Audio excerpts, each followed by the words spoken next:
So we've been planning this for several months. We're really excited to have this conversation today. We will hear from Edgar and also several nonprofits. But before we move to the program, I think I would be remiss if we didn't all just acknowledge that last night we made history here in Chicago. Yep. And it fits perfectly with this conversation we're going to have today around equity and inclusion and philanthropy. It is a perfect frame for our conversation today. So first of all, we want to thank the Chicago History Museum. We had such an overwhelming response to this program that we had to move it, which is wonderful, and they were very accommodating, so thank you very much. This event is hosted, and I want to read the name of the folks who've really helped to plan it and sponsor it. The event is hosted by Arabella Advisors, Crossroads Fund, Erickson Institute, the Lloyd A. Fry Foundation, Iris Krieg and Associates, Forefront, Goodman Theater, of course, Morton Group, Polk Brothers Foundation, TRHT Greater Chicago, Woods Fund Chicago, Asian Americans, Pacific Islanders in Philanthropy, Chicago, Chicago Latinos in Philanthropy, and Chicago African Americans in Philanthropy. Please help me thank all of these groups for their help in getting us here.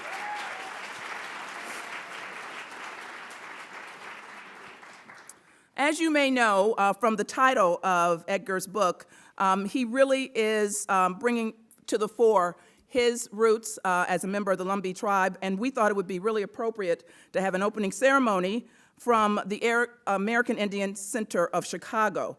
The American Indian Center strives to be the primary cultural and community resource for nearly 65,000 American Indians in Chicagoland's six-county region.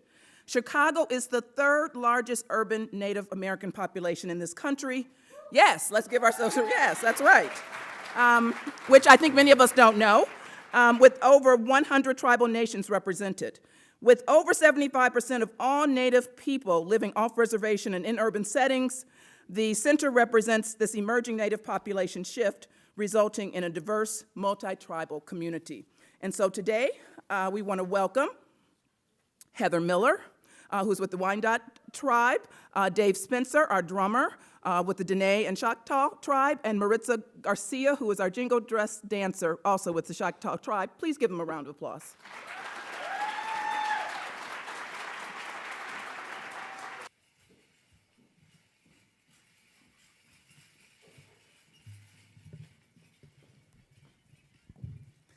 Hello, everyone. It is my pleasure to be here and to say a few words in honor of Edgar here today.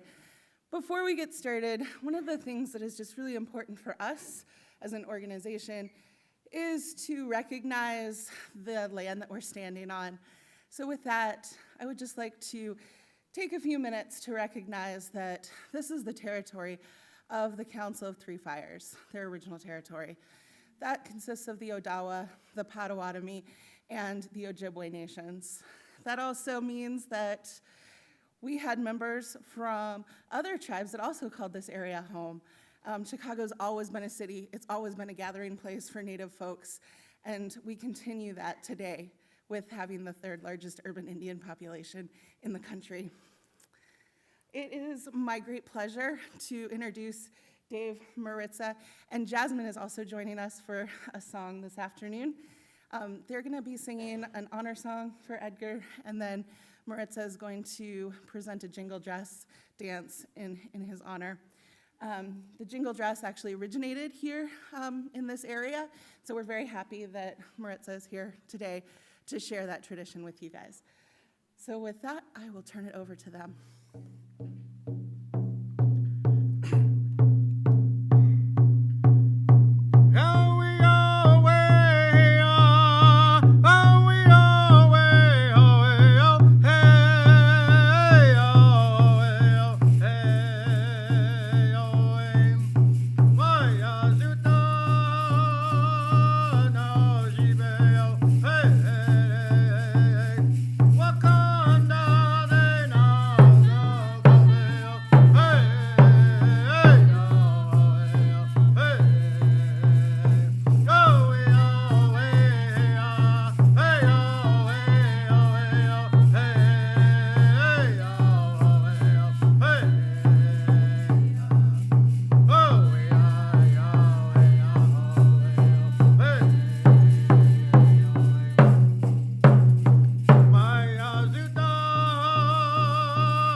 Please let's give Heather, Dave, Maritza, and Jasmine another round of applause. Thank you so much.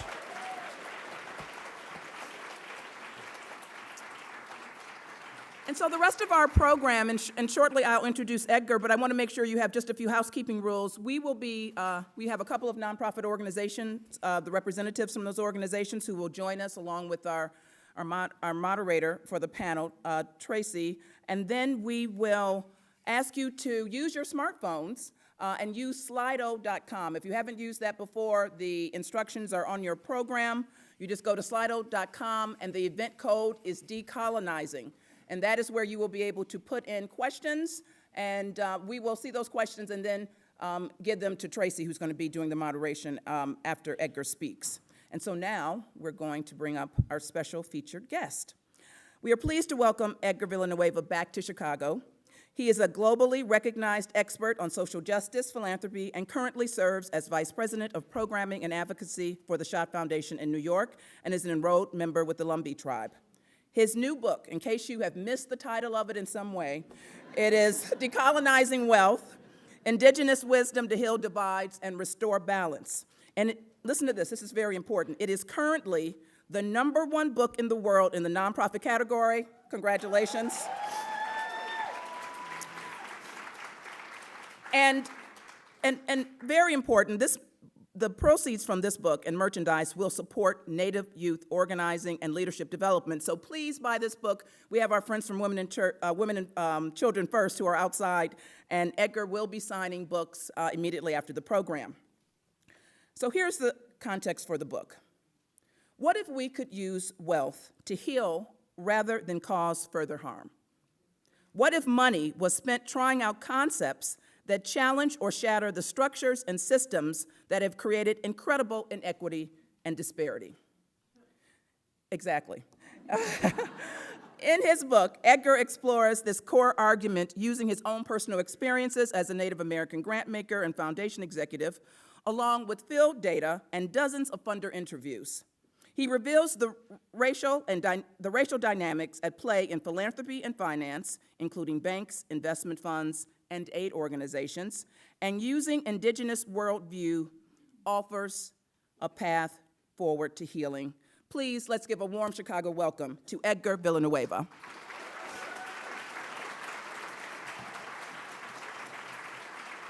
Second event.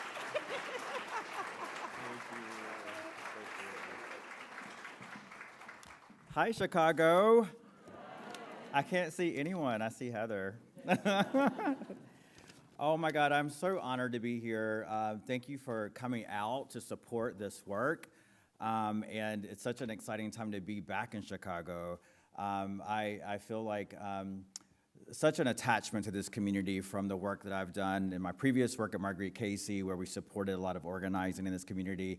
I see the fruits of that labor paying off. I see the progress that you all are making here, and that is just super thrilling. I want to thank all the sponsors. There's so many. Mary named them all, so I'm not going to go over the list, and I think they're on the paper. But obviously, this is the conversation that philanthropy is wanting to have right now, and so thank you so much for that support. And I want to thank my Native relatives that are here to support me. That means so much to me. I've never had someone to dance for me, and an honor dance just for me. I was like, wow. So I'm really moved.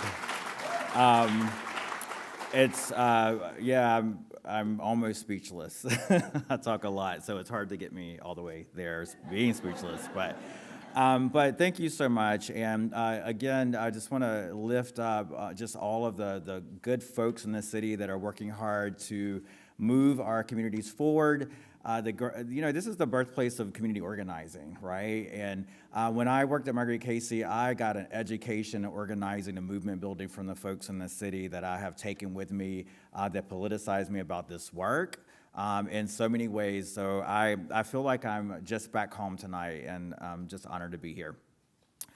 I also want to just give a shout out to Philip Jackson, which is a name that many of you may know.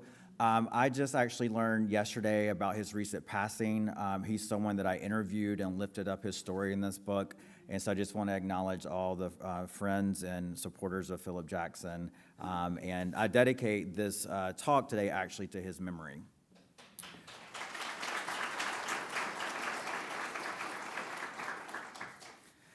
The field of philanthropy is a living anachronism. It is, we are like a stodgy relative wearing clothes that will never come back in fashion.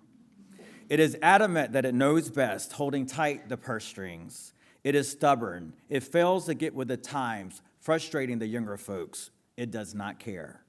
It is, we are like a mansion with neoclassical columns and manicured lawns, staffed with butlers and maids who pass silver trays of tiny, tasteless nibbles. Pigs in the blankets? Angels on horseback, anyone? Two guests wearing tailcoats and bustles as a string quartet plays tunes written centuries ago. No one's voice rises above a certain decibel. No one jokes, no one's words call attention to the ludicrous and unsustainable farce that is the entire scene. It is, we are a period play, a costume drama, a fantasy of entitlement, altruism, and superiority. Far too often, we create division and suffering rather than progress and healing. It is, we are a sleepwalking sector, white zombies spewing the money of dead white people in the name of charity and benevolence. It is, we are colonialism in the empire's newest clothes. It is, we are racism in institutional form. Philanthropy moves at a glacial pace. Epidemics and storms hit. Communities go underwater, literally and metaphorically. Black and brown children get shot dead or lose their youth inside jail cells. Families are separated across continents. Women are abused and beaten and raped, and all of Rome burns, while we fiddle with yet another survey on strategies, another study on impact. Other sectors feel the heat of competition, not us. We politely nod at the innovations of the business sector. It takes us half a century to implement even one of them. We indulge those who say that diversity is important by conducting several decades of analysis, hiring consultant groups with absurd price tags. We publish reports, we create a task force and debate mightily over what to call it. But we do not actually change, not more than superficially. This, my friends, is philanthropy. It is, we are the family that embarrasses me, that infuriates me, but it is still my family, my relations, and I do believe in redemption. It's from this place of calling that I wrote the book, Decolonizing Wealth, because philanthropy, honey, it is time for an intervention.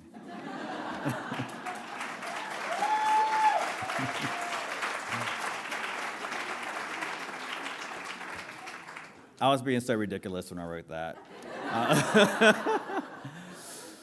Well, I want to, where I'm from in North Carolina, I'm a member of the Lumbee tribe. When we greet someone or meet someone new, we say, "Who's your people?" In fact, we sell T-shirts that say, "Who's your people?" if you visit Robeson County, North Carolina. Speaking of T-shirts, please purchase the Decolonizer T-shirt. Shameless plug. The proceeds from the T-shirts will be donated to the American Indian Center here in Chicago, who you heard from tonight. And yes, shout out to the AIC. And we have just amazing Native youth who are staffing and volunteering and working this event. This is so awesome to see us all coming together in this way. So we ask who's your people because it's like we have this imaginary family tree in our minds and we need to work out where you might sit on which branch or twig or whatnot. So I'm going to tell you who my people are. Yes, my people are Native American, but I hate to disappoint some of you. I cannot build a canoe from scratch or catch a deer with my bare hands. My identity as a Native is actually complicated due to the history of colonization in this country. It has been a long journey for me personally to decolonize my mind and to connect more deeply with my Indigenous values.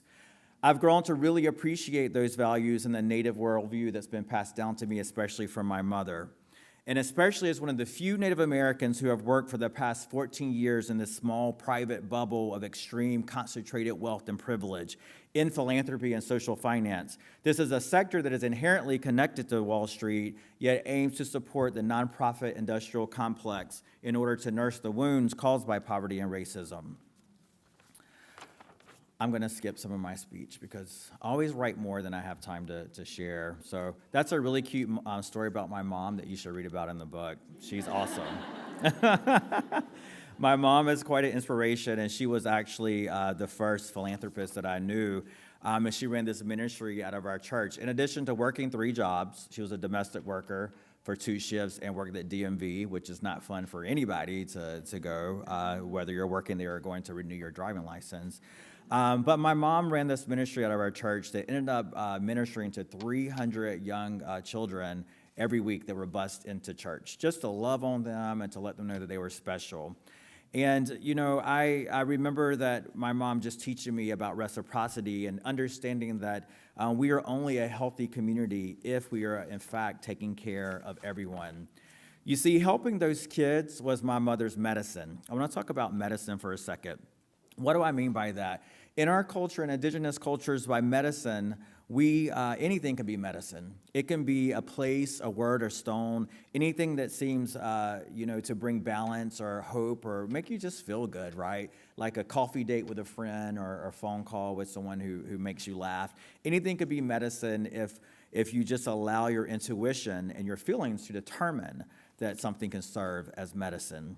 And the elders say that you don't choose the medicine, that the medicine chooses you. It has taken me a long, long time to accept that the medicine that has chosen me is money. Because, isn't money dirty, filthy, corrupt, all of those things? Isn't the money the root of all evil? I think the Bible may say that. But what is money today? I'm challenging you to think about it in a different way. Money, what is it but a way to measure value, to facilitate exchange? And what is exchange but a type of relationship between people? Money is a stand-in for the sweat we spend on growing food, sewing clothes, assembling electronics, coding apps, creating entertainment, researching, and developing innovations. It's just a proxy for the materials that we use, the services granted, and the responsibilities shouldered. Materially, money is just a bit of nickel, zinc, copper, linen, mostly cotton. It's basically Kleenexes adorned with pictures of dead presidents. And today, it's actually even more a series of zeros and ones and bytes and data and maybe Bitcoin and all that stuff that I don't even really understand. But it's imaginary. It's practically harmless. And actually, take it from me, as someone who graduated from seminary, in case you didn't know that, the Bible does not say that money is the root of all evil. It says that the love of money is the root of all evil. In other words, when we let money be more important than life, when we let money be more important than relationships, when we let money be more important than community, therein is the evil.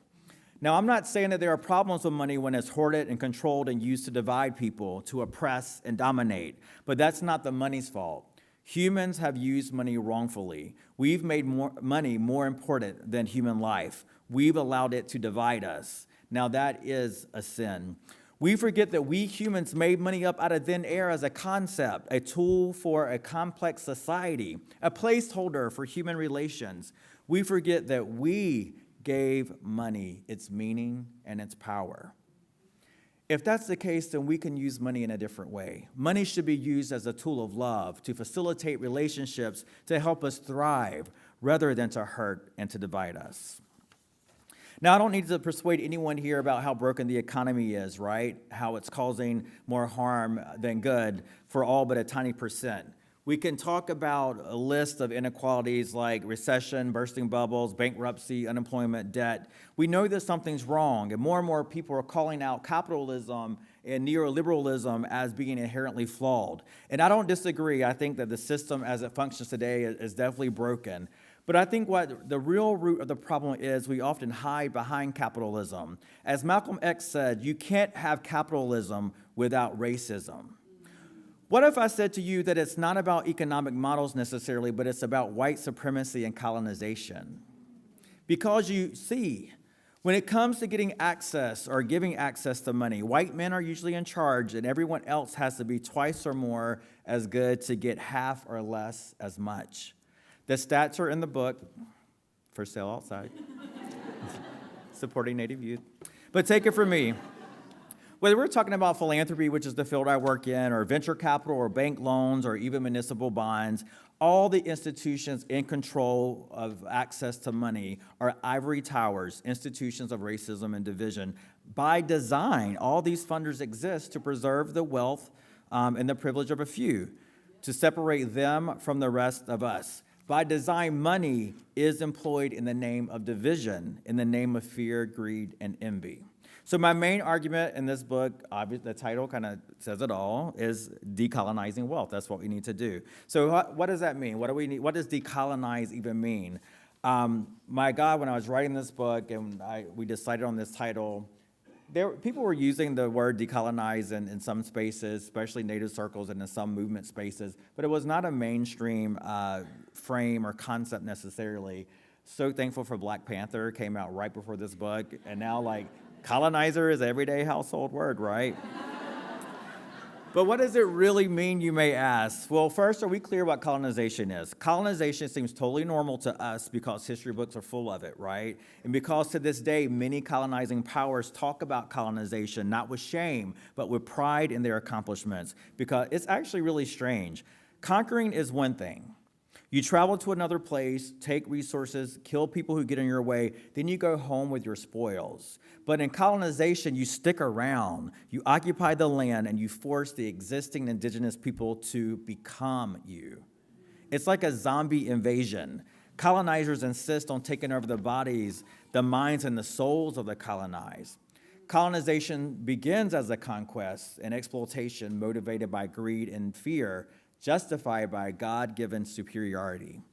Its mantra is divide and conquer, control and command, and above all, exploit. So make no mistake, colonization is an atrocity, a close relative to genocide. When colonizers set down roots and become settlers, colonization becomes more like a virus, and I talk about this in the book, The Colonizing Virus, that every human institution and system, as well as every human, carries inside. The collective body, the people, and the cultures adapt, passing down these adaptations in their genes over generations. Yet the adaptations don't constitute healing. The virus remains, leading to ongoing acts of control and exploitation. The colonizer virus inside culture and institutions is especially dangerous. Our education system reflects the colonizer virus. So does our agriculture and food systems. So does our foreign policy. So does our environmental policy. So does the field of design. And the subject of this book, the realms of wealth, investment, finance, and philanthropy, absolutely reflect dynamics of the colonizer virus. So quickly, before I wrap up here, decolonization obviously is the process of undoing colonization. Taken literally, decolonization means that the land that was stolen is returned. Sovereignty over not only the land and its resources, but over the social structures and traditions is granted back to whom it was all stolen. It means the autonomy of every individual Native person must be reinstated. Now listen, decolonization defined like this as a political process tends to get stuck because it's difficult to make headway at all when you take decolonization extremely literal in that way. The truth is, the future does not include, there is no future probably that does not include settlers occupying indigenous lands. Today in the 21st century, we're all here. Our lives, our families, our businesses are intertwined. This is simply the reality of today's world. So another way to understand decolonization is the process of healing from the trauma of colonization. Colonization violates us and leaves us traumatized. And it has this effect, this is so important to understand, it has this effect whether we were the colonizer or the colonized. What we can focus on with decolonization is stopping the cycles of abuse, the healing and healing ourselves in order to expand the possibilities for the future. This means what? Our interdependence is inescapable. So we might as well acknowledge each other's trauma and engage in a process of healing together. My people, the Lumbee people of North Carolina, we are resilient. The Native communities of this city are resilient. We've been through so much. And, where I'm from, we were the actual very first point of contact by the colonizers in eastern North Carolina. We've learned how to survive a long, long time and really navigate whiteness. In fact, the fact that there's any shred of anything Native left in eastern North Carolina is actually a miracle. So this is what I argue in the book. We are resilient. We, the resilient, all of us who have been excluded and exploited by today's broken economy, we possess exactly the perspective and the wisdom that is needed to fix it. Can I get an amen? Okay, thank you. Make sure you're all still there. I'm not saying that there's not room for the 1% in this, right? Sometimes, though, it's just that their privilege blinds them to solutions that work for everyone. So they get to take a step back from the decision-making table. But make no mistake, decolonization is a process with roles for everyone involved, whether they're rich or poor, funder or recipient, victim or perpetrator. Third speech of the day. My words are getting a little jumbled there. So decolonization is about a mind shift. We need to think about this work differently. We need to think about wealth and money and community in a different way. We need to understand that white superiority is just a story that humans created. Race itself is just a story that humans created. Resources as scarce, greed as an inescapable aspect of human nature, and money as the root of evil, these are all stories. Over time, these stories have solidified and become familiar and true, and they have limited our view of the choices. They became beliefs, articles of faith.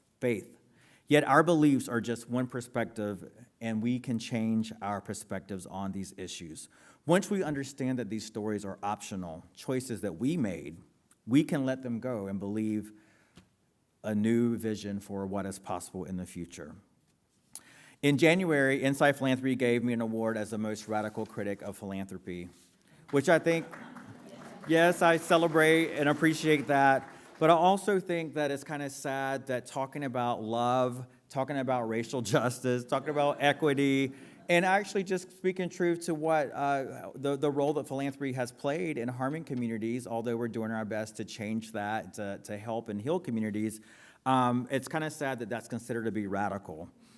Well, in the book, I finish up, and we'll talk about this, I know, in our panel, with 7 steps to healing institutions around the idea of culture and money. We need to first recognize that the pain that has been caused by the accumulation of wealth. We also need to acknowledge that history long past, but as recent as yesterday. We need to reopen the wounds and grieve and apologize for them. We need to listen to each other in order to topple the us versus them paradigm. We need to start talk about diversity and equity, building whole new decision tables rather than setting a token place at the colonial tables as an afterthought. Finally, we need to put our money where our values are and use money to heal where people are hurting the most and to stop more hurt from happening. This is what I mean when I say that money used as medicine can help us decolonize. Thank you.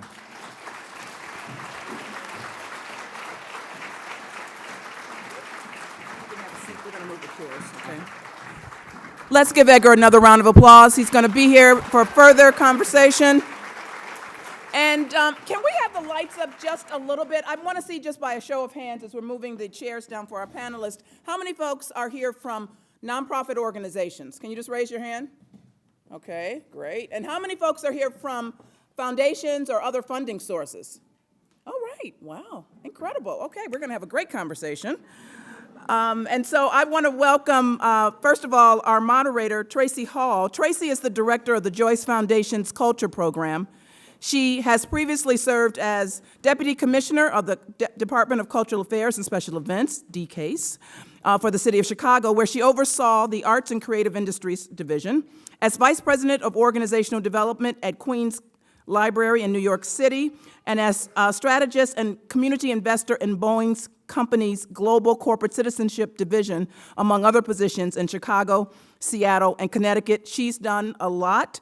We can't mention all of it here, but in addition to her work in philanthropy and advocacy, she really works at the intersection of arts and community development. Tracy is an artist, a writer, and the founding curator of the experimental art space Root Work Gallery here in Chicago. I'm going to welcome Tracy, and she will introduce our panelists.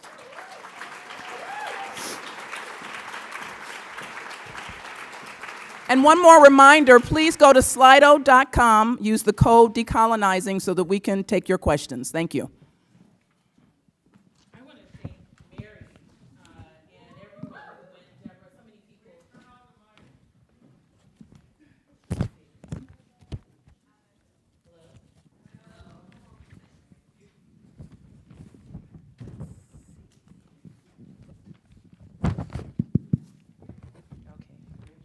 Can you hear me now? Yes. I can too. I just want to thank everybody. I want to thank everybody for, this conversation is so needed. It feels so good to be here. It feels right on time. I shared with Edgar that the work felt channeled to me. Because if you've read the book, there are moments where it isn't just descriptive or even prescriptive, but it really taps into that inner nerve, and it's prescient. It reminds us that we need to have these conversations that really, at the end of it, really challenge us to use empathy as the way that we navigate the world, and also to speak truth to power, which I think is so important to our longevity and sustainability as a species. And so, on this day where we are facing the possibility of one of two, but the sureness that we will have the Chicago's next mayor will be a Black woman.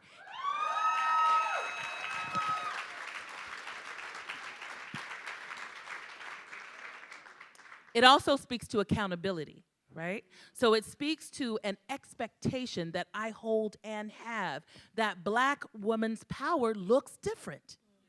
And I think that's something that we have to name, because we have to have that expectation as well. And we'll talk more to that, especially when we get to the 7 steps in terms of decolonization. And so we're just gonna move on to bring our panelists into the conversation. And I was sharing with them, I was like, I don't have really good eyesight, so I might have to just wing it. And I think somebody knew that because now I can actually see.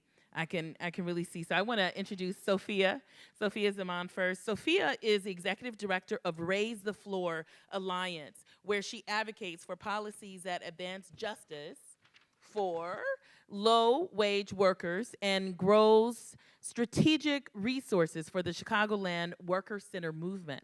In 2017, she was part of an effort to win the Responsible Jobs Creation Act, landmark legislation that set important labor protections against discrimination, wage theft, and perma-tipping, etc. Sophia has deep experience organizing on issues pertaining to racial, economic, and gender justice. Before joining RTF, she was the elected president of the U.S. Student Association, where she represented over 1 million college students at the White House, Department of Education, and before Congress on policies related to affordable higher education for working class students of color. And this is the part that really gets to me. She is the proud daughter of her Bangladeshi immigrant mother, whose name is what, Sophia? Afroz Zaman. Say it again. Afroz Zaman. Because she's sitting with you on this stage. Absolutely. And she taught Sophia to always seek justice and to live in purpose. And that's important. That's important. We got to name her name there. All right. And so next, Gavin, who we were holding hands because as we were being laid to waste, because I think what's so important about this book is that everyone in this room has to face the part that we play in propping up a system that does not work for us or anyone, really. And I think Edgar's courage in writing this book, I think the reason why you received the award that you did is because this book was channeled. As I said, there's something here that everyone in this room, we're going to be changed by the time we leave here. And if we are not changed, then it's our own fault.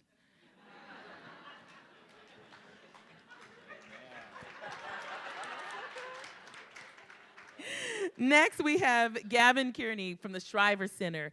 Gavin joined the Shriver Center in 2015 to direct its Legal Impact Network, a multi-state collaboration of legal and policy advocates working to advance racial justice and improve quality of life and opportunity for people in poverty. He currently serves as Senior Director of Multi-State Advocacy, is a member of Shriver Center's Racial Justice Institute and Community Lawyering Training.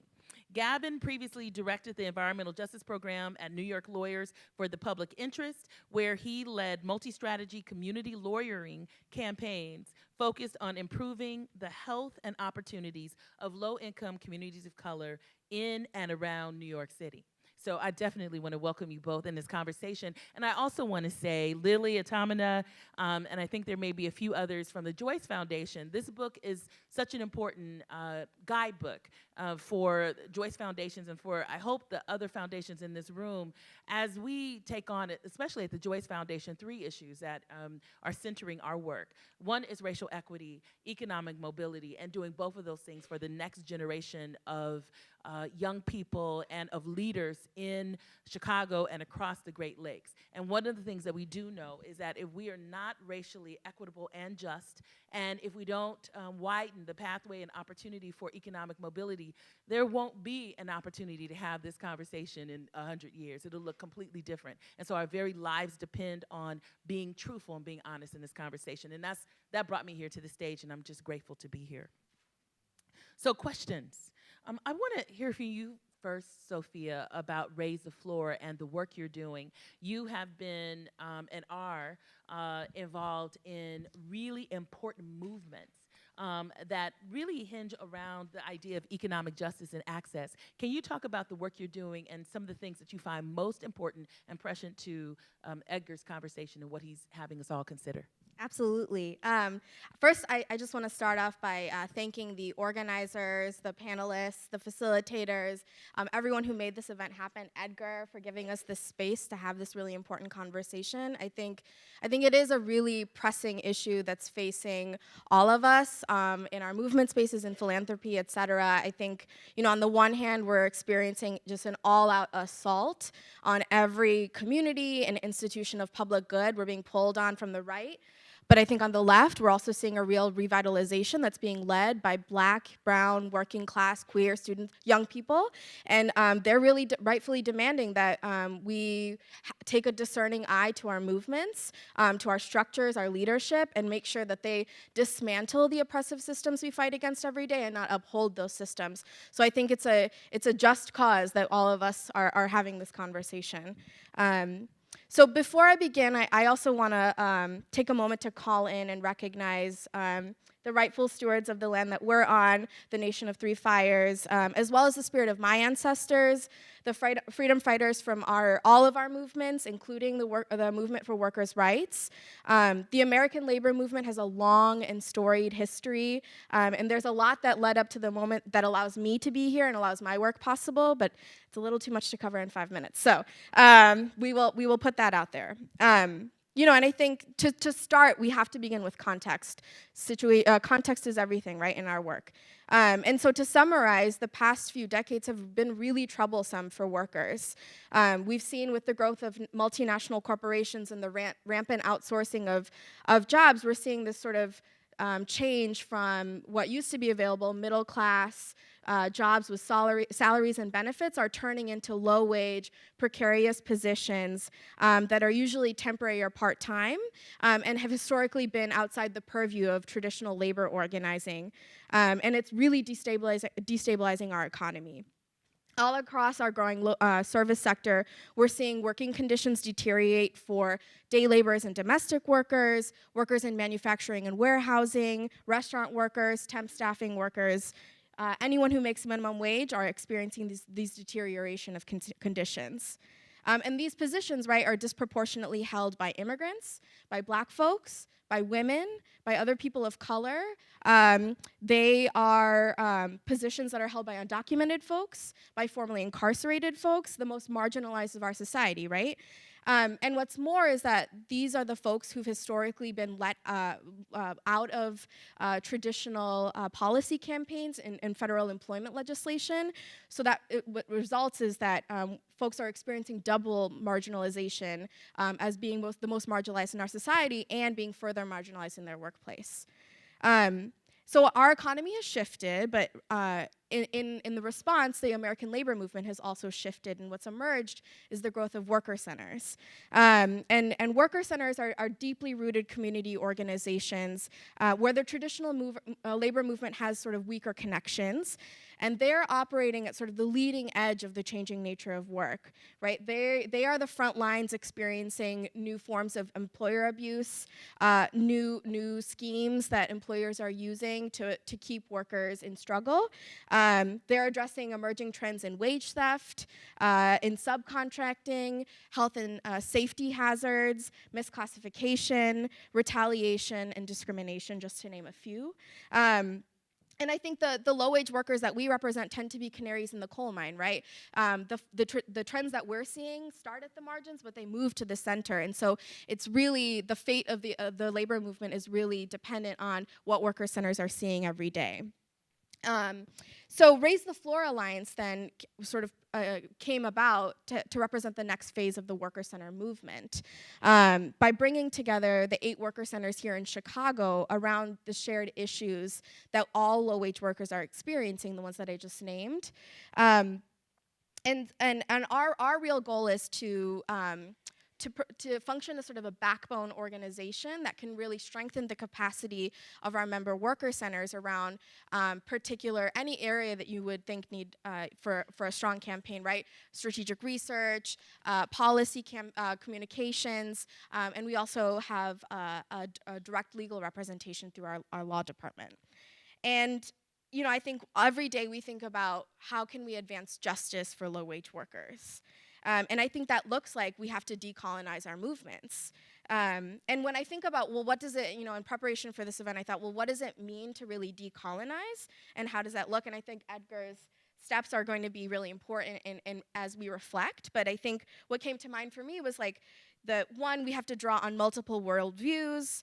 We need to situate our struggles within the broader structures of capitalism, white supremacy, heteropatriarchy, and imperialism, right? We have to create long-term relationships that are across and between our movements with an emphasis on unity and interconnection for collective liberation. I think those are the sort of principles we strive towards, but as you all know, as folks who are working in Chicago, taking on that effort and building an alliance of this sort is not an easy feat.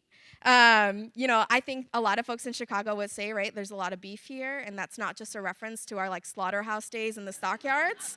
I think in electoral politics and community organizing, neighborhood boundaries, all dimensions of life here, right? Turf battles and inter-organizational disagreements abound. That's just the reality and the legacy of organizing here. And I think that those dynamics are then further trenched by the machine, for us in the labor movement, by the boss who specifically pits Black and brown workers against each other, because if you're fighting with your coworkers, that means you're not organizing against your boss, right? And as we're all acknowledging here, right, the nonprofit industrial complex driven by philanthropy that puts nonprofit organizations in competition with one another. And so we're always having to come up with the newest and most innovative theory of change, right, our most cutting edge work, when we know that there are just a few principles that produce really good organizing, being founded in strong relationships, having an intersectional analysis, putting the work first, right?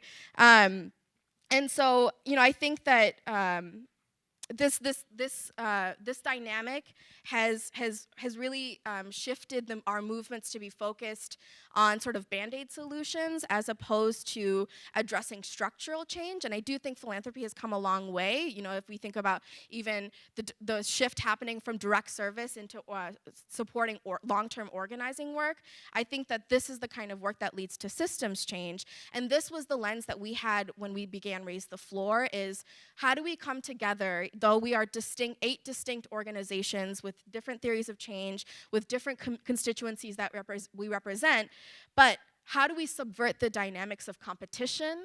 How do we undermine this politics of scarcity that we all know is a falsehood, right? And how do we and I'm not saying that Raise the Floor is perfect, we got it all figured out. Every day I think we are still learning and unlearning colonial behavior, but from the jump I think we really embedded this idea in our minds from the beginning that we need to dismantle the structures that we seek to within our internal structures that we seek to dismantle every day in the outside world, right?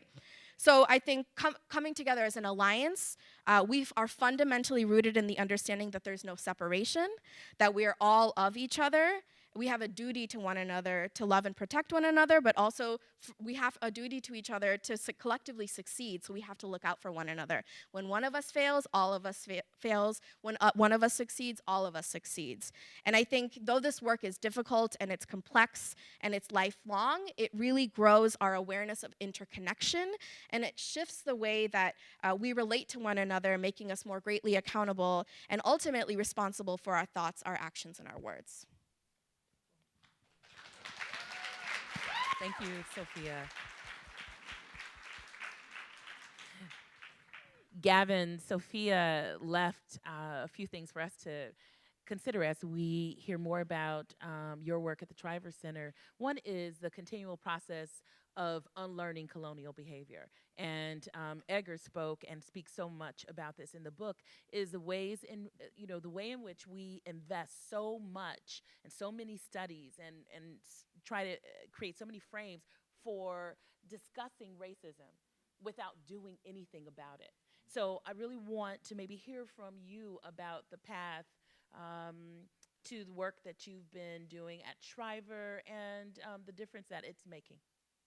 Thank you, and thanks everybody.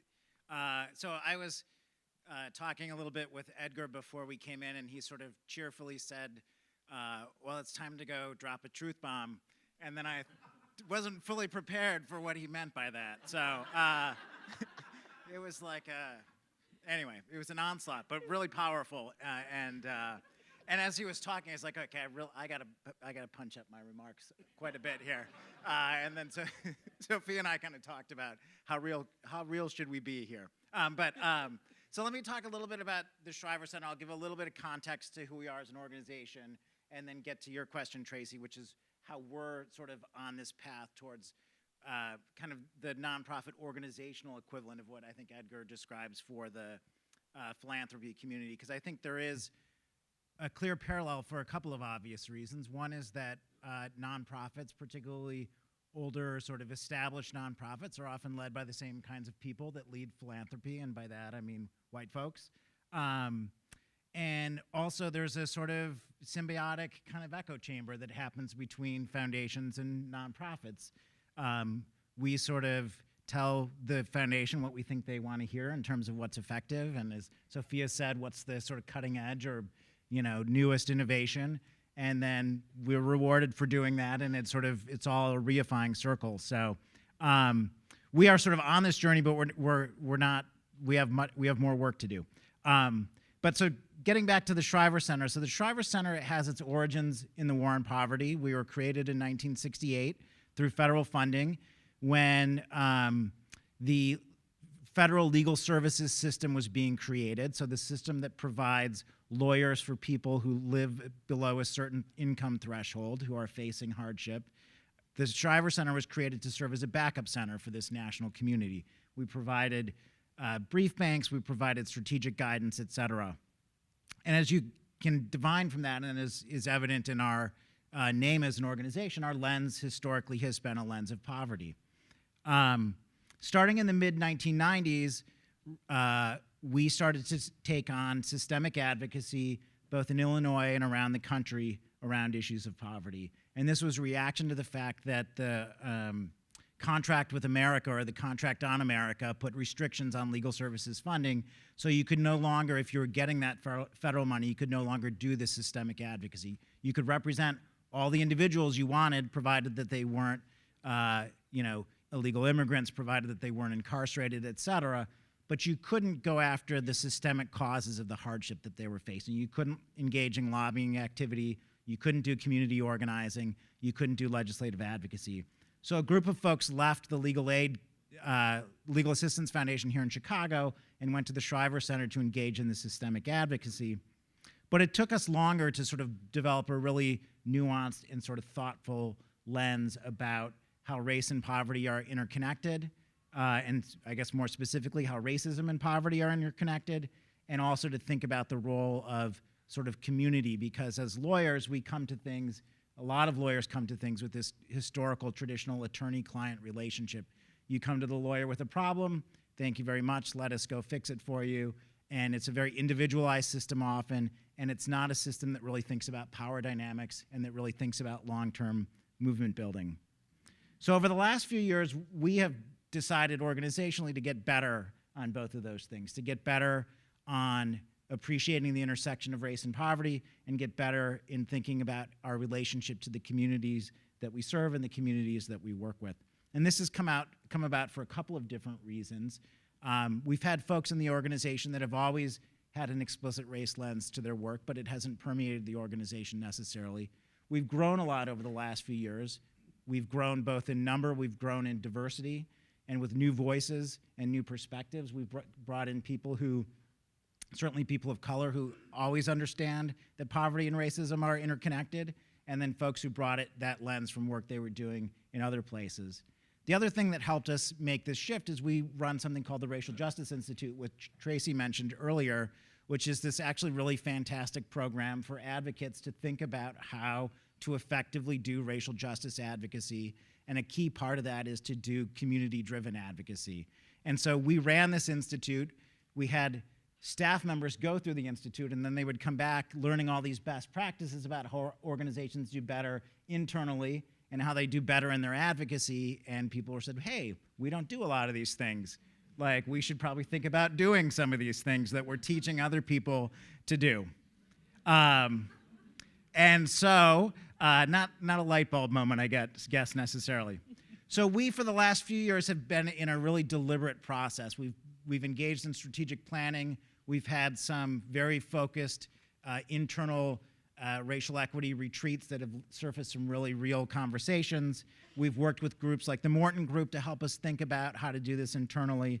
And we've created, out of this, we've created an internal group called the Race Equity Oversight Committee, which is driven by generally junior staff, driven by not exclusively but largely staff of color. And it's really sort of been this organization or this entity within the Shriver Center that's led our effort.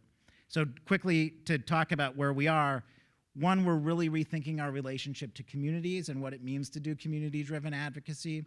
So we work with folks like Raise the Floor, we work with domestic workers, we work with housing organizers, et cetera. Not all of our programs have a deep community-driven lens to their work, and we're also really thinking through, well, what does that mean in terms of how power is situated within our coalitions, how decisions are made within our coalitions.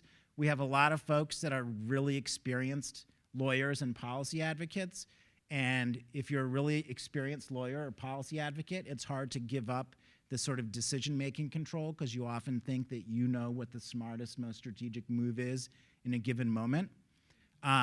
Part of that sort of convincing ourselves to make that shift is recognizing that it's not just about winning a campaign, it's about building long-term power. And so what might be the most effective or expedient decision in a given moment may actually not serve your goal of building community capacity and helping folks amplify their voice and build power.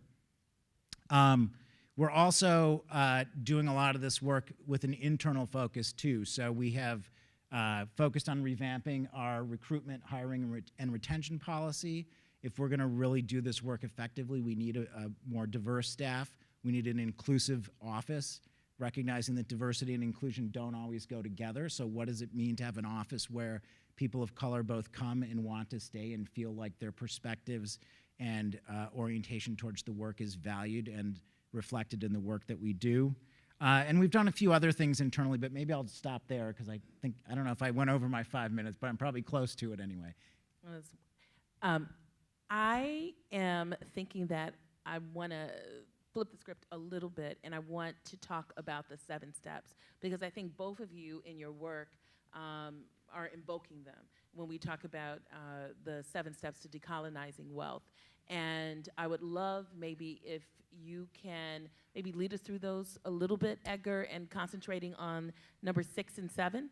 And then we can get some reactions in terms of, how you are actually trying to operationalize some of the changes that Edgar is talking about. Is that okay? Okay. And do you? Sure. And I know you know them by heart. Otherwise, I have them Most queued of the time, but okay, I like to have them written down in case I forget. I'm still kind of learning. It's a lifelong journey. Let me just caveat with 7 steps. There are 7 steps because a publisher said you got to have 7 steps, right? There is no quick fix to 500 years of colonization, right?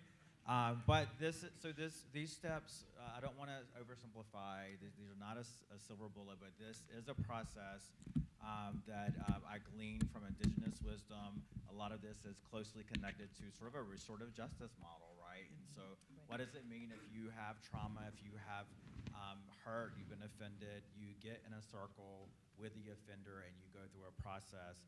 And so just quickly, the first one is to grieve. Once you realize you look the truth of our history in its ugly face, you're going to hopefully feel terrible about it and be sad. If not, then you have other types of problems. But we cannot fully, white dominant culture, I said this, sorry for folks that we talked this morning, but I think it's important to say again, white dominant culture wants a quick solution. That's sort of, a characteristic. And I've been called upon by many, many foundations to come in. You got 30 minutes, let's go through these steps and we're good, right? But the fact is, before we can really get to action, which is the part I will talk about, we have to go through a process of truth and reconciliation, which means we have to sit in the nastiness and ugliness of our history and understand these dynamics and let the grief and the trauma of all of that work its way through our body and our emotions. Only then can we actually really move forward in a way that is going to be a lot more open and fruitful towards a path of healing. So grieving, which is not fun, a sexy thing to talk about, is the first step. Second is apologize. Once you grieve, you're going to begin to look outward to apologize to folks that you've offended and for the hurts that we've caused. And there's examples in the book about funders and organizations and people who have actually apologized after a process of grieving. And the third step is listen. Blows my mind that the number one request of nonprofits is that funders will just listen. I wish I could just bolt out Beyonce's song right now, Listen. That's really what the world asks of folks who have power and resources, to truly just listen and allow them to practice self-determination around their solutions and ideas. Number 4 is relate. Relate is about sharing our whole selves with each other and understanding that we don't have to agree with each other to respect each other. I think sometimes in the choir on the progressive side, we crucify one another for not having the same analysis on all 10 talking points. We're never going to move forward if we cannot find ways, middle ground, if we agree on 3 talking points, can we move forward on those? So it is really about building relationships and moving beyond a transactional way of being with each other, but being in an interdependent. You talked about this in your remarks quite a bit. Step 5 is represent. I said this before, building whole new decision tables. So representation does matter, but I'm glad that everyone has said that diversity and just representation is not enough, right? We need people who have the analysis across the board, and that's the easy work. To diversify is easy. The rest of the work that comes in that DEI equation is really the hard stuff. Number 7. After you've grieved, apologize, listen, relate, represent. Number 6 is invest, and number 7 is repair. So I'll talk a little bit more about those. These are the action steps, right, where people are ready to jump to really quickly. So when it comes to invest, what I'm asking institutions that move and control money to do is to use all of their resources in a way that aligns with the mission. Those of us in philanthropy, we know we only use 5% of our resources in general, right, for grant making towards our mission. 95%, most of that money is invested in Wall Street, and actually the majority of that, about 85% of those investments are in harmful and extractive industries that, like private prisons, for example. And so the net value of philanthropy is what? Question mark, because I'm not so sure sometimes that we're actually making a positive difference in communities if we're not using all of our money in that way. We know that with the 5% of money that leaves, now 5% is minimum payout. Congress enacted a law that said foundations must pay out a minimum amount, which is sad that they had to pass a law because foundations were getting started and not actually making grants. So a law had to be passed to say this is your minimum payout. The minimum is now our ceiling for most foundations. And so how can we actually think about using these resources in a way that it's not about hoarding wealth or thinking about how big our assets are, but we are actually more excited about moving the resources into communities and into communities where the hurt is the worst, and that is communities of color. The grant making, percentages that go into communities of color are only about 7.5 to 8% of all grant making, and that number has been decreasing. So we have a problem in philanthropy. Our hair should be on fire about that because that's really unjust. I think, in thinking about investment, our communities are grossly marginalized by philanthropy, underinvested in by philanthropy, but also venture capital, loans, banking. Across the gamut, it gets worse when you look into other types of sector. Impact investing, less than 1% of VC capital goes to people of color. So we've been historically marginalized when it comes to wealth, and now we are really challenged to have access to these resources. We need to do things that make sense when it comes to money, I shared an example this morning with someone that when Standing Rock was happening, and a foundation in New York, this is a social justice foundation, gave funding, $250K, to support movement building work there. Awesome. But the same foundation was invested in the oil company and refused to have a conversation about divestment. So come on, what are we really about? Are we trying to use this money to really change something in communities? Are we really about trying to, fill up our coffers with more wealth? So we need to move the dial, and 5% is never going to get us there. Even if we invested the 5% in ways that were totally race explicit and social justice oriented, we still will not make a move toward social justice progress if our investments are still tied up in extractive industries.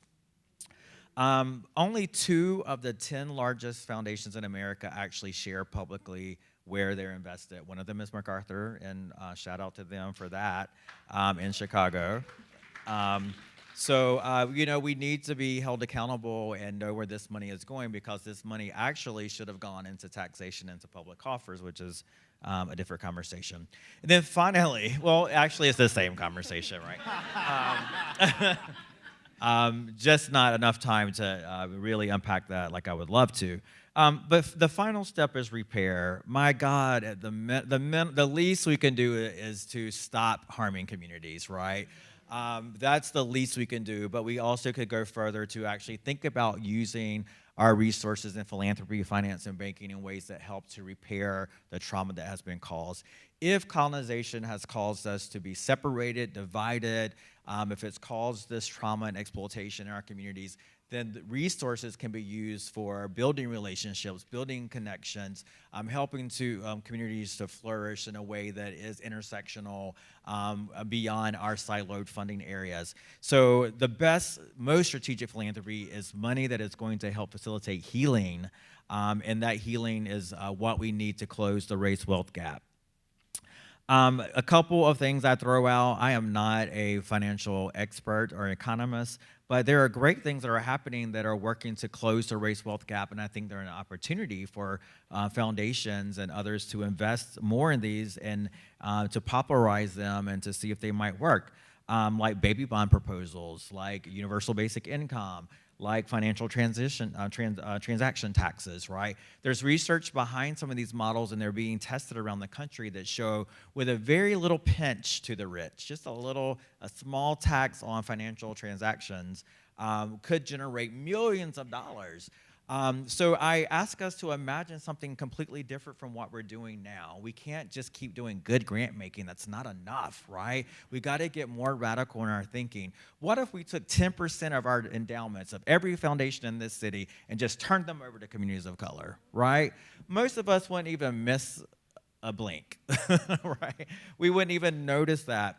Millionaires and billionaires who are giving away large sums of money. I saw an article today that Jeff Bezos has given away more money than anyone in the world last year. He's not any poorer.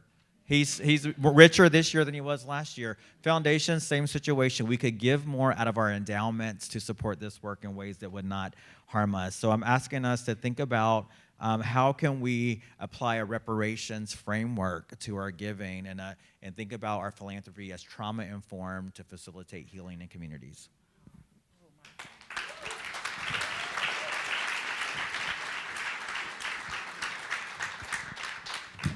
before we get to our questions, I've been looking over here at the clock. I want to have a sort of a lightning charrette round in thinking a little bit about next steps and the pathways, those 7 steps. And so maybe like with 60 seconds, something like that, before we get into these questions, which you'll all have an opportunity to weigh in on. I'm just interested in closing that circle, this idea that philanthropy, I'm really interested in everyday philanthropy. Edgar, you didn't get a chance to talk about it here, but when you get the book and you get several books to give to people, and like, here's your book, you do it like that, read it, that kind of thing.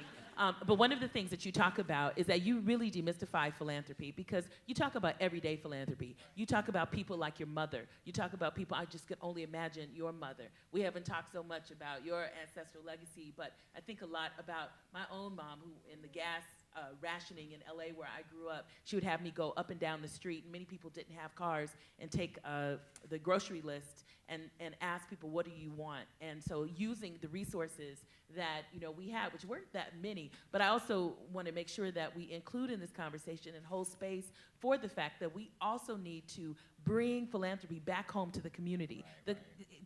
Philanthropy is at the heart of how we live together, and I think as long as we kind of let philanthropy reside in ivory tower that's away from us, then we're going to continue to be in this quandary and to propagate it. So having said that, both of you, Gavin and Sophia, are engaged in various ways tearing at that tower. And I just wanted to ask you very quickly if you can just talk about what's next in your work. Tear down the tower. Well, I also, if I could, tell a short story, because as organizers, we are well-versed in the art of storytelling, right? So for me, sort of like how I bring this work into the everyday. Is this working? Can you hear me? So how I think of bringing this like work of decolonization into the everyday is, I think, very much reflected in community organizing, or the principles of community organizing, right? We seek to center the most marginalized as the experts of their own lives, right? And therefore they should be defining the solutions that we're advocating for.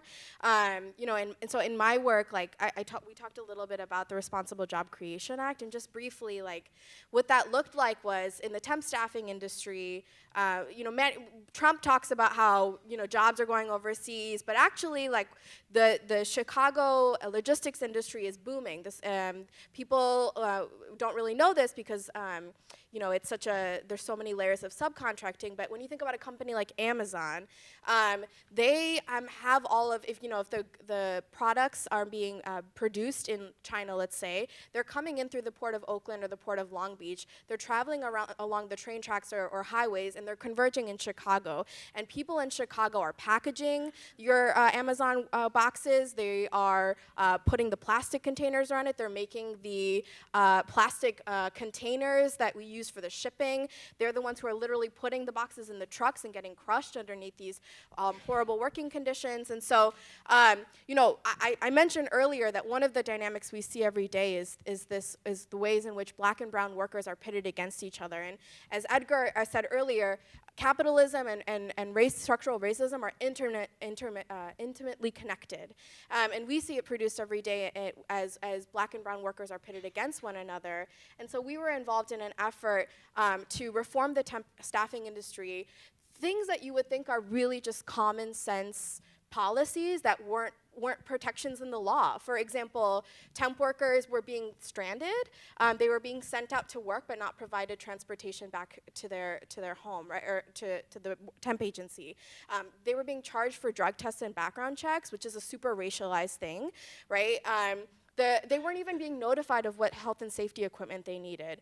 And so anyways, the campaign, what was so interesting is the racialized dynamics we were seeing in the workplace were being reproduced in the legislature, where the Black caucus and the Latino caucus were being pitted against one another by these industry lobbyists who were saying, Latinos don't care about giving you jobs, and Black folks don't care about giving you Latinos jobs. And like that was effective. It really dismantled the first time we we worked on that campaign, it really undermined our efforts, and our campaign was labeled as too radical, and that we needed to come back another year and sort of wait our turn, which is also a racialized thing, right? And so the next year, we actually decided, and I think this is a lesson of the work, is like, we should be, as we think about decolonization, as we think about really practicing a transformative work rather than transactional work, we thought, why don't we actually lead by questioning the very nature of this industry rather than these very particular policies? Why is it that we have to experience these working conditions, and what does it say about the sort of social contract between an employer and employee when you've got somebody working at the same temp agency that produces carts for Walmart for 15 years, and they're so-called a temp worker? Like, what is that, right? And when we were able to bring together Black and brown workers who were unified and said, actually, I don't have a beef with my coworker. I have a beef with my boss who's making these conditions so unbearable. And that language, that sort of unification, really, that I think in the midst of a Republican administration with opposition lobbyists who had hired at this point like 10 different folks who were whispering in the ears of legislators, even in those conditions, when you lead with interconnection, when you lead with racial unity, you win. And we won. And I think that there were so many folks who told us it couldn't happen, but I think it was a result of us really centering this racial unity and really centering this idea that, like, we shouldn't just be accepting the scraps that we're receiving. We should be putting our industries on the defensive, and we should be questioning what is the society we want to live in. I know that didn't answer your question, but I needed to say it. You got it out. You got it out. Thank you for that, too. Gavin. So what Sophia just said, I think, really fits well with what I was thinking about. And it sort of builds on something I said earlier, which is really thinking about, I think, Edgar's focus on the relational, thinking about how organizations like mine are related to communities, and thinking about sort of where the power is centered in those relationships. And I was thinking about, the lawyers are often risk averse, right? You sort of tell people, well, this is what's doable. And if you're a policy expert, you're also thinking about what's doable within this sort of world of the legislature as it exists at a moment in time, or this world of policy experts. And then you step back and you think about, well, where are the places where we've had really remarkable progress over the last decade or the last several years, the places that give us inspiration and hope. And I was in New York City when the Fight for 15 started. And I remember folks who were workers' rights advocates, like, Fight for 15, that's crazy. Like, $15 an hour is not a doable minimum wage. And people who were leading the Fight for 15, the workers who were leading the Fight for 15, weren't interested in hearing that message. Maybe you weren't going to pass it at the city council this year or at the state legislature this year, but this is something that we need. We need a living wage, and this is what that is to us. And there are so many places where they succeeded, where that worked, and where lawyers could have played, and did play in a lot of instances, useful roles that were advancing those efforts, that weren't sort of throwing water on the notion that $15 an hour was an unrealistic political demand. The other space I think about is criminal justice reform, and obviously there's a tremendous amount of work still to be done in the criminal justice world, but we are in a very different place than we were 10 years ago or 15 years ago in terms of what's doable in that space. I mean, we actually have the Koch brothers who are advocating for criminal justice reform, which is kind of mind-blowing. They're still loathsome. I don't want to give any, but there's an organization called Right on Crime, right? Like, you got partners on criminal justice reform that we didn't have. But again, so much of this was led by the communities that were most impacted, and those voices bring power. They bring an insistence and a set of demands. And so I think for us, it's really thinking about how do we take the skills, the experience, the sort of tools that we bring to the table and put those to the service of those movement building efforts in a way that advances them and isn't unnecessarily kind of dampening. Thank you for that. Thank you, definitely. I always think about Foucault when we think about criminal justice reform. He says there is no glory in punishment. And that's something I always think about whenever we talk about that impulse. I want to address, now we're going to shift to your questions, and the first two questions are great. and really right on. The third one, though. I don't But these first two. But I want to address the first one to you, Edgar, because it's very much in line with everything that you've been saying and everything that is at the heart of the book's thesis. Philanthropy, the writer says here, and thank you for this question, philanthropy is an exercise of power with little transparency and accountability to people. Given this, what should the role of philanthropy be in a democracy? Y'all asking me hard questions this time of the day. Let's see. I mean, let's be clear. And I say this in the book, that I dream of living in a world where philanthropy does not exist, institutional philanthropy, right? This is the only country where it exists in this way because of this tax system and because of this loophole where wealthy folks can amass a bunch of wealth, get a big tax write-off, and fund their friends with that money instead of putting that money into public systems. And so I think what philanthropy looks like in a democratic place is either we dismantle it completely and everyone pays taxes, which is not a bad idea, or we look at within the current system, are there ways to move us forward to be more democratic? And what that could look like is many things, starting with how they're governed, right? For many public institutions that get federal funding, there are mandates from the government that half your board has to be folks that come from the community you serve. What would be so hard to put a legislation on foundations, perhaps, that foundations, half of your board have to be folks that you serve, right? And so if we started treating philanthropy assets as public goods in some ways and bringing those democratic values into how we operationalize, that's only going to happen probably with legislation and some type of outcry from the public to hold these institutions accountable. Absolutely.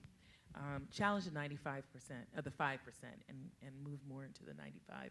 So I want to ask you, Gavin, and then Sophia, if you will take a stab at this question.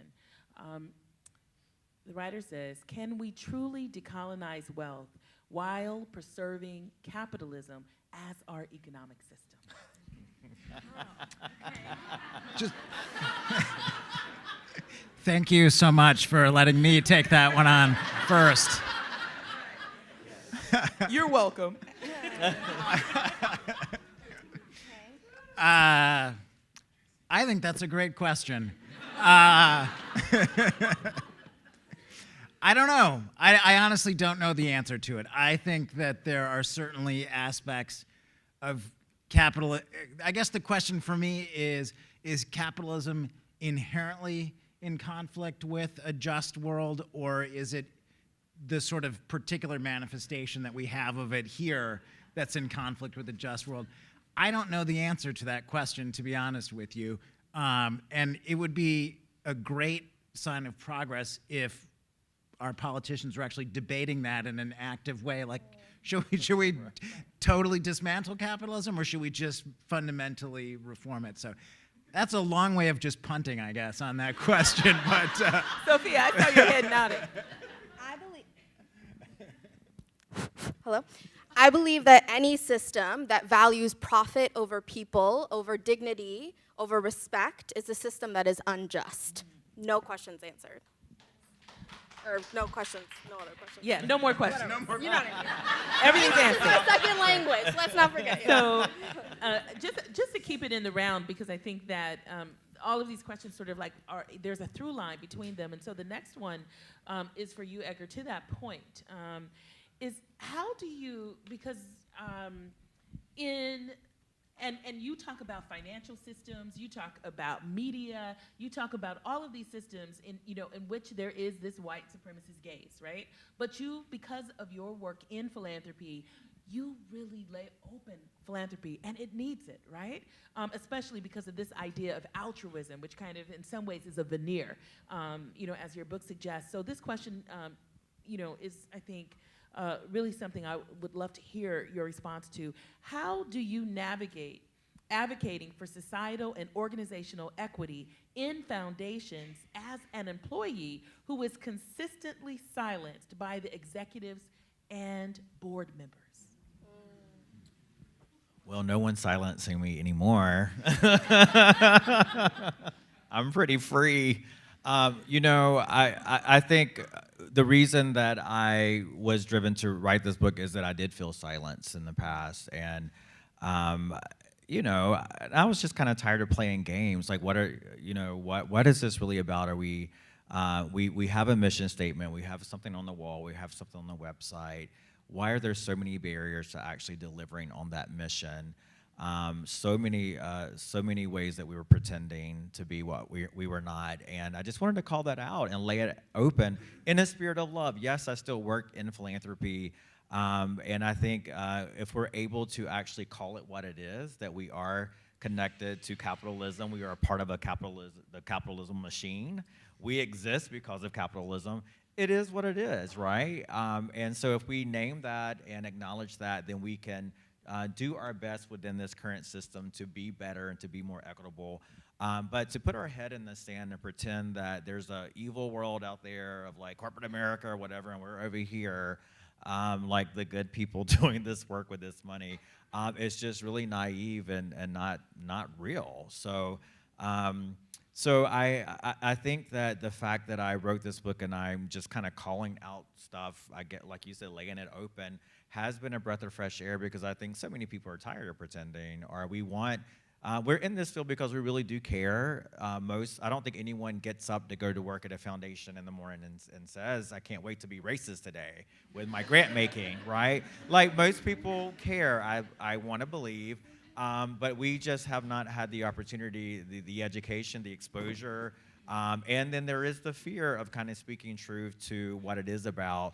But there's traction and just a appetite to have these conversations, because I believe that goodness is in most people. Thank you so much. I want to address maybe this next question to you, Sophia. In decolonized philanthropy, aren't we still just moving dirty money around just to better move a community-driven process? But I just want to stop at that first part and think about that, because I think that in and of itself is profound. In decolonized philanthropy, are we still just moving dirty money around? Yes. And, right? Like, yes, the reality is yes, we are. And I think that, I think that it is an important act, as Edgar says. We have to acknowledge that. That's never going to go away. That, I think that, like, the wealth that we have, like this country's wealth in particular, right, is rooted in genocide and slavery, right? We know that.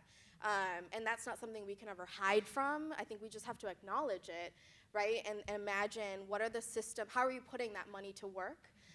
Who does that money serve, and to what end, right? And I think if we can be really vigilant and rigorous about asking those questions, I think that we can minimize the harms of that sort of dirty money. But I don't think it's something that we can ever sort of look away from. I think it will always exist. One of the things that I think Edgar speaks to, and I think is so important, even though we're really focusing on philanthropy, and my next question is for you, Gavin, so I'm teeing you up here. If we look at the large nonprofits, I'm talking about the very large nonprofits, we see a certain type of synergy and a common aesthetic between some foundations and some of the very large, the massively funded nonprofits. And so I'm asking this question, which actually centers philanthropy, but I think speaks for, the top of the food chain in some ways, in terms of nonprofits, and so I'm gonna gear it towards you, Gavin. How can foundations, and I'm also gonna substitute, if okay, to the writer, also some of the very wealthy nonprofits who are dedicating their resources to achieve racial justice, change their internal culture and move beyond lip service and tokenism? So that's a great question. And I have an answer for this one, so I feel good about it. And I'm not sure if we're considered massively funded, but I think in Chicago we're one of the bigger ones. So I think there's a few things, and I think that there is a kind of learning cycle sometimes that nonprofit leadership goes through that starts with, well, yes, we're in a moment where you have to talk about racial justice, racism, racial equity, and then you sort of start that conversation, and then you go through these growing pains of, well, what does it actually mean to really do this? And so just thinking about it from the Shriver Center's perspective, as I mentioned earlier, we sort of had these kind of foundational moments in our growth as an organization that resulted in this committee, this Racial Equity Oversight Committee in our organization. And for a period of time, that committee was the driver of racial equity efforts at the Shriver Center. It's mostly younger staff, mostly folks without positional authority, mostly folks that had other job responsibilities. You would not find that committee on their list of job responsibilities. And so they were carving out time to do this on their own and then coming up with recommendations that they didn't have the authority to implement themselves. And so a big part of the walking the walk is that if you truly believe this is mission critical, and I think if you're an organization like ours that says you're working on poverty, you have to see that addressing racial inequality and addressing racism is part of your mission. Then you have to invest in it. You have to invest in it as though not doing it is a failure of your mission. Yes.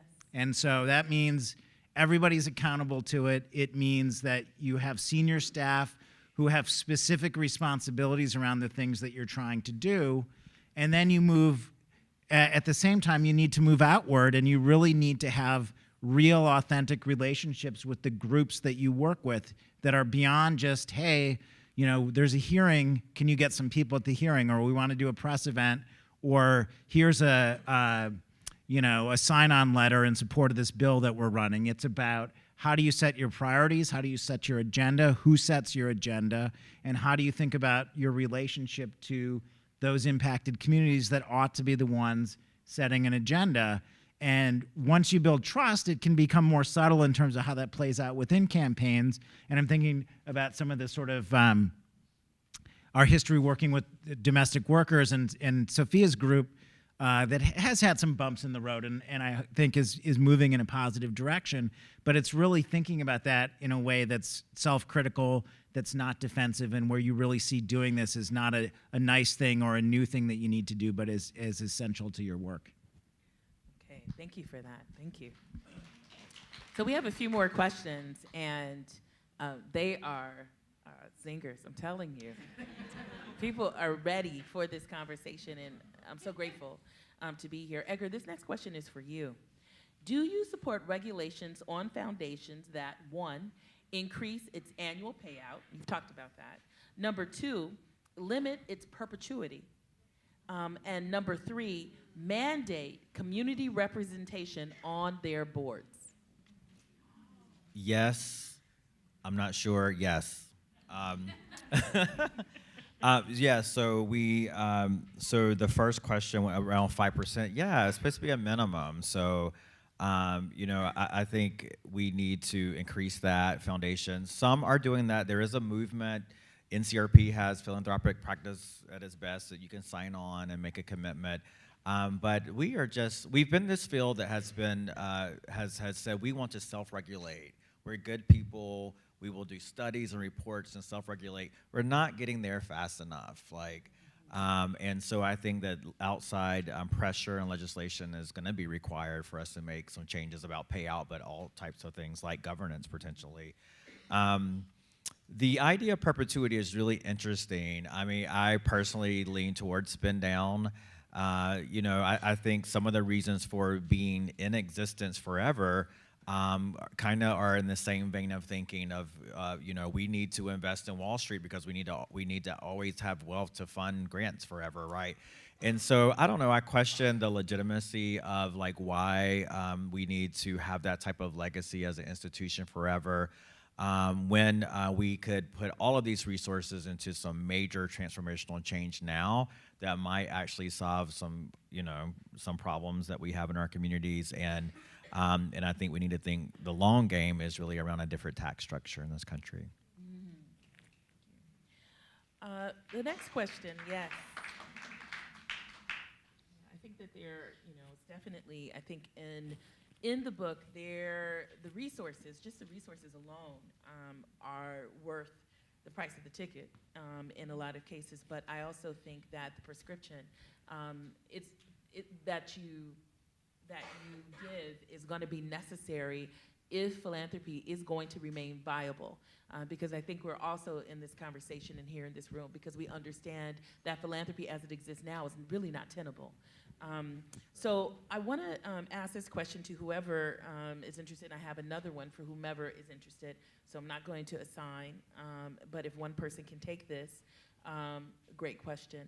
And it is, decolonization has been a historically violent and turbulent process. How do we decolonize wealth while safeguarding the most vulnerable?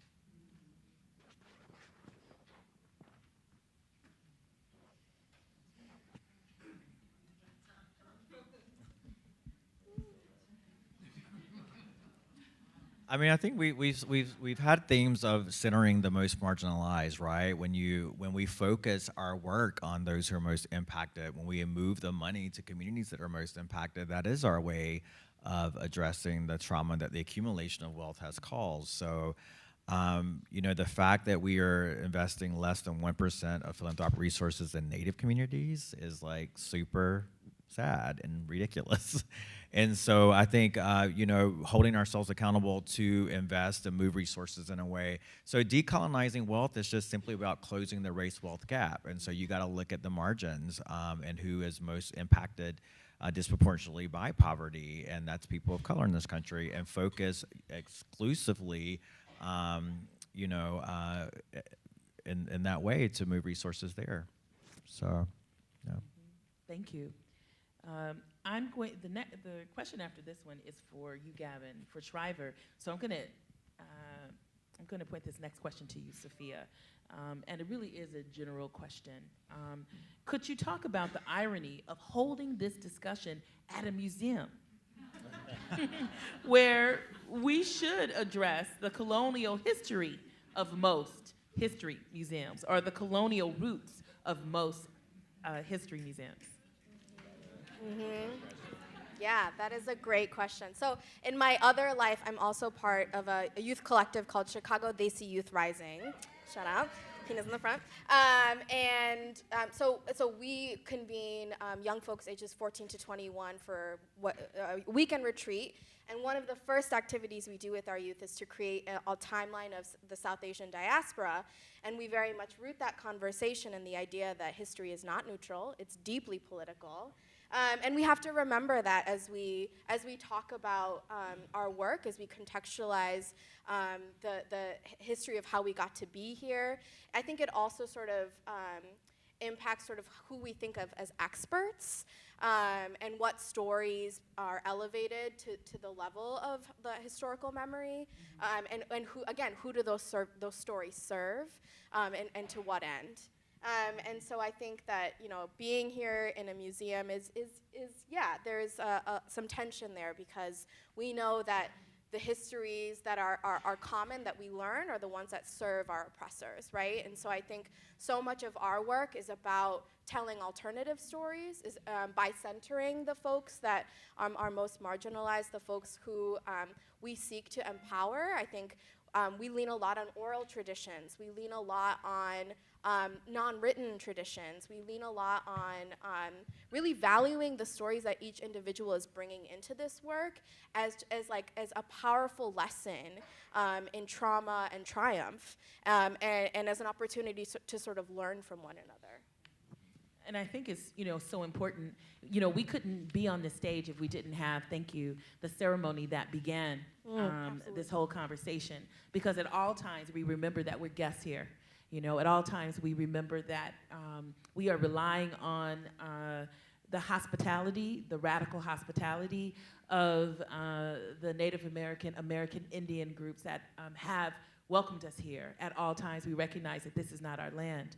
And so I think that conversation about even the museum and the construct of the museum and what the museum to hold is a false narrative. It's a false construct. So as we dismantle this notion of what philanthropy is, we are also thinking about all of these other institutions. We're thinking about the hospital. Why bring all sick people together? That is not indigenous. Why do that, right? We think about, I could go on. I was just going to go off on a whole thing. I was going to talk about a lot of stuff. The bank, Then I was going to say the museum, but I'm going to stop. and save you from where that was going.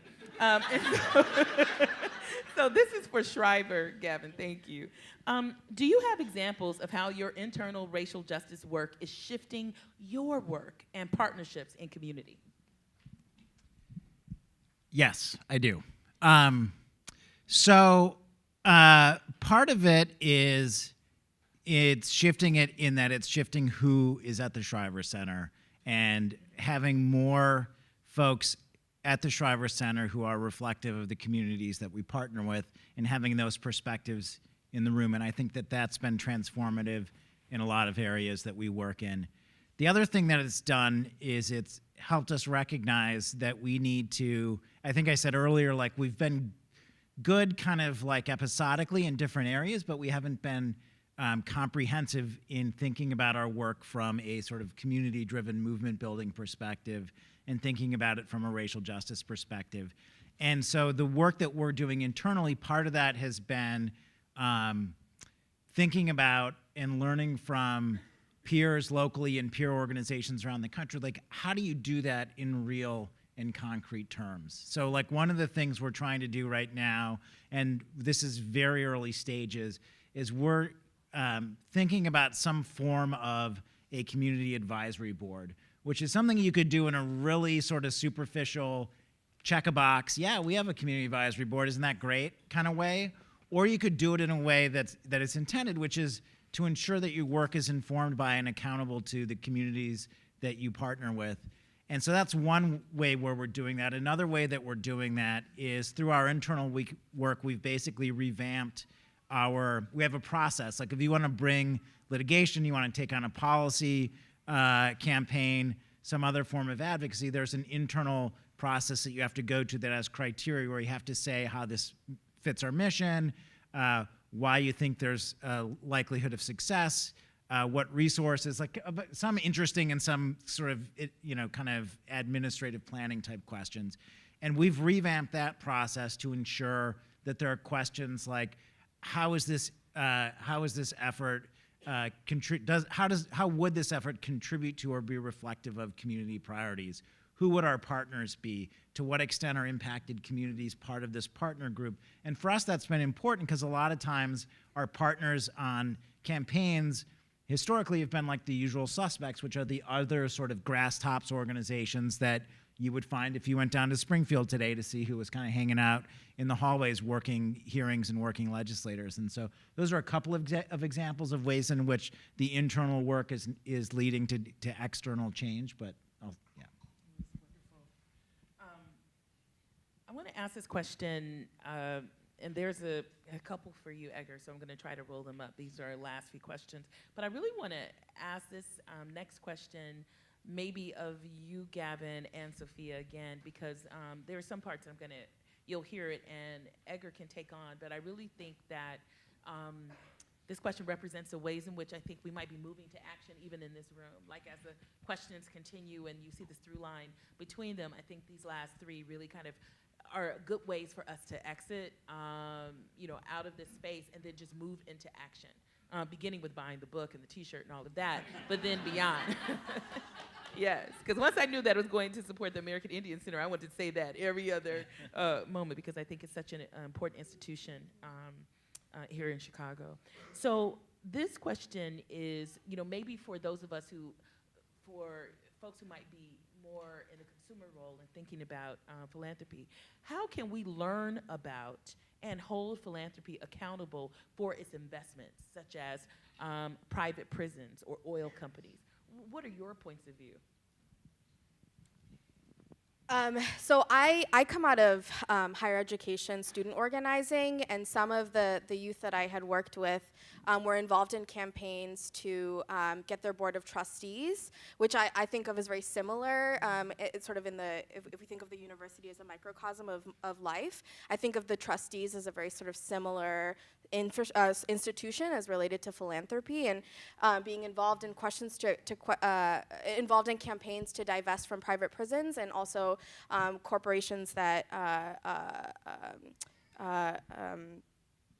use fossil fuels, right? And so, like Columbia University was I think the first university to divest from fossil fuel companies, which is huge. And so I think that, yeah, this question is, I'm not sure, maybe Edgar has more insight into sort of how you expose that, but I think, you know, if we, I'm trying to be diplomatic here. I think that there's, it's a quick Google search, right, that you got to do to know who's been funding war and empire and these extractive industries. All it takes is a quick Google search. I think then the question becomes is like, what's the action that's tied to that knowledge, which maybe Edgar can share more about. Yeah, and we'll have Edgar close this out. Any thoughts about that, Gavin? Just I think it's really tricky because immediately I think about like, I mean, the phrase that immediately comes to mind is biting the hand that feeds you, right? Like, are people that are funded by philanthropy going to be the ones that demand that philanthropy do things differently? And I'm thinking about, you know, what would happen if I went back to our development staff and said, hey guys, I have a great new idea for a campaign. We're going to demo outside, you know, all of our foundations and pressure, you know, like that's probably a non-starter, but it doesn't mean that that's not a campaign that can happen, right? It just means it's a campaign that is unlikely to be centered in the organizations that are getting money from those foundations. It's a campaign that needs to be centered in grassroots organizing and in people that are better positioned to make those demands.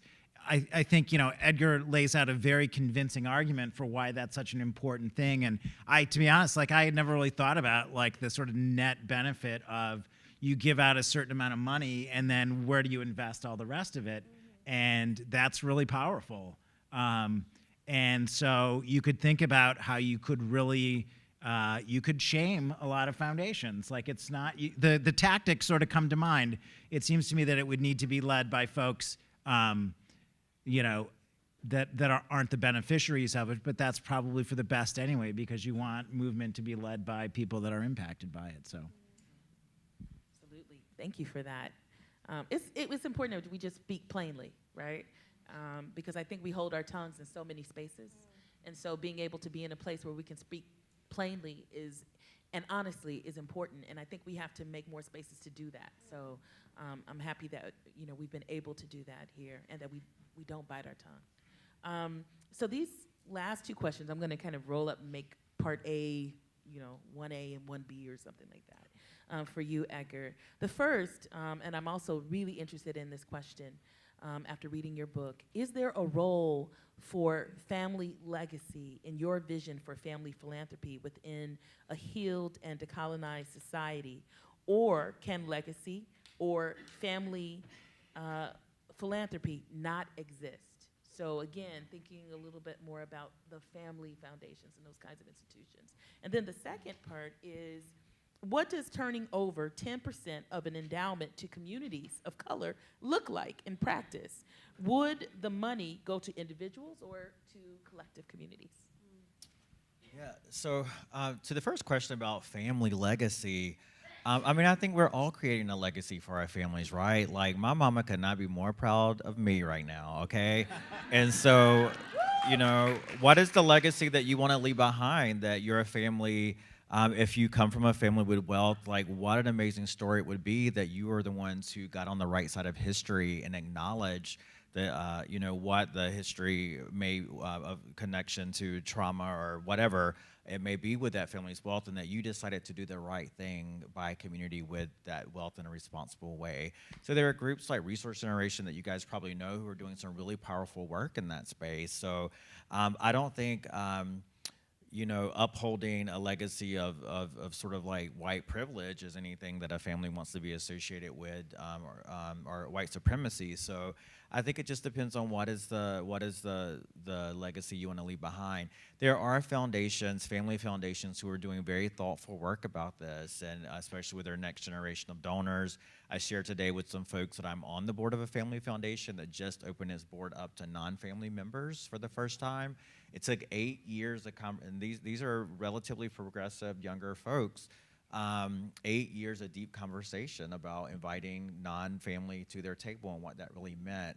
So I think there is a path and a journey to kind of understand that they can be proud of their family and the hard work that their family has done, but also acknowledging that hard work was prompted up by privilege, and they have a responsibility to community to share those resources in a way that respects that. And part B, remind me right quick. So part B is really looking at, and I'll read it so that I. How to get the 10%. Yeah, Got it. Yes. And is it given to individuals or to? I don't know. I mean, I haven't figured that out. I just wanted to push our imagination, like even have the conversation of like, would we consider doing that is like super radical, right? So the how of doing that, I want people to get to a place that they understand the why, like why that would be great, and then we can figure out the how. We've got lots of resources to figure that out. And I think it should be driven by how community would want to receive those resources, right? So maybe the money is given to like black banks, or maybe it's put into a trust fund. One idea I lay out in the book is creating a trust fund. If we created a tax on financial transactions, which would generate, I believe, around $250 million, we could put that in a trust fund that would be free college for all black folks, right? This is one of the ask of the Movement for Black Lives in their platform. So these are just ideas that I'm kind of like just putting out there to imagine what's possible. I don't know the mechanics of, and I get asked that a lot, like, bring us your theory of change, right? You bring me your theory of change. If you are compelled to do this work and you feel convicted that something should be different, then it shouldn't be on nonprofit leaders. It should be on us as a sector to figure out the path forward, to right the wrongs, and to use our resources in a way that is decolonizing wealth. Please join me in thanking this panel.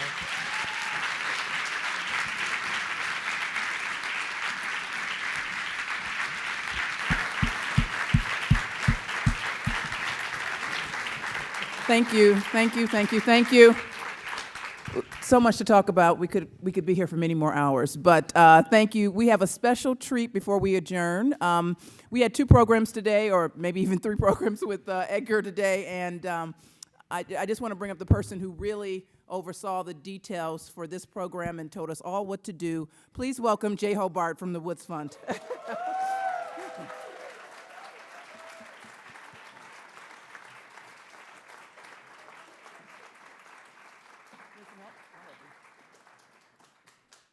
Hello. Thanks everyone for coming out tonight.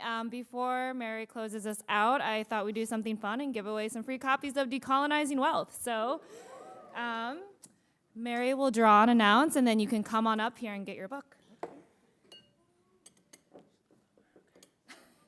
Okay. Going for 8. Okay. Oh my goodness. Okay. This is somebody I know. It just happened this way. This is Pierre Rogers from North Park University. And you have to be here in person. She's here. Okay. All right, from the Chicago Community Trust, Anna Lee. I don't pronounce that first name. Oh, there you are.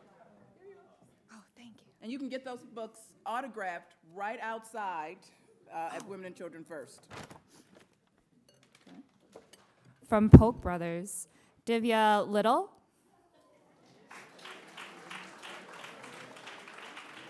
From the MacArthur Foundation, Aisha Edwards.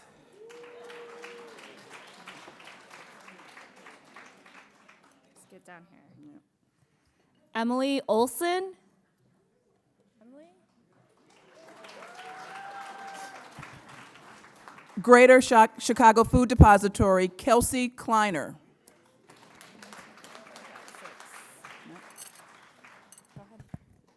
From the Chinese Mutual Aid Association, Derry Mien. And the last one from Casa Central Social Services, Rebecca Zavalia. Thank you all so much for coming. And of course, one of the pieces that Tracy talked about is let's actually have some action. We've talked about it, we've studied it. Let's actually do something. And we'll meet you out in the lobby where you can purchase a book or you can get a Decolonizer t-shirt. Don't forget all of the monies raised here go to the Native Fund and our own American Indian Center here. Thank you so much for coming. Have a great evening, and thanks our panelists again.